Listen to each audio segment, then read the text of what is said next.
जन्मदिन हवे बेटिया राधे के पार्टी में खूबे केक कटी।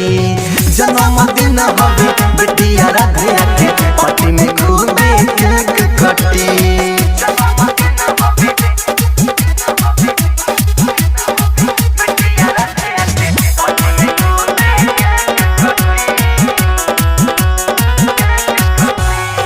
नया नया कपड़ा सियाइब सगरो खूबे मिठाई बटवाई।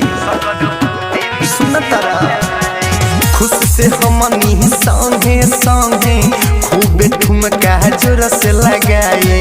खुशी के दिन बाटे आई लाया हजू, खुशी के दिन बाटे आई लाया हजू सगरो खूबे मिठाई बटी।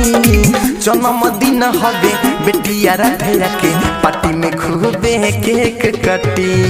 जन्मदिन हवे बेटिया राधे के पार्टी में खूबे केक कटी। जन्मदिन हवे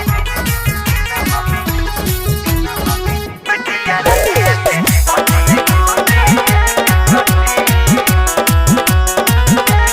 आए है पापा गुड्डू के हवे बेटी माई के हवे दुलरी है। सारा जग से लागेली बेटी महारानी जैसन सुनरी है। खुशी के दिन बाटे आई लाया हजू, खुशी के दिन बाटे आई लाया हजू सगरो खूबे मिठाई बटी। जन्मदिन हवे बेटिया राधे के पार्टी में खूबे केक कटी। जन्मदिन हवे बेटिया राधे के पार्टी में खूबे केक कटी। खुशी के दिन बाटे आई लाया हजू, खुशी के दिन बाटे आई लाया हजू सगरो खूबे मिठाई बटी। जन्मदिन हवे बेटिया राधे के पार्टी में खूबे केक कटी।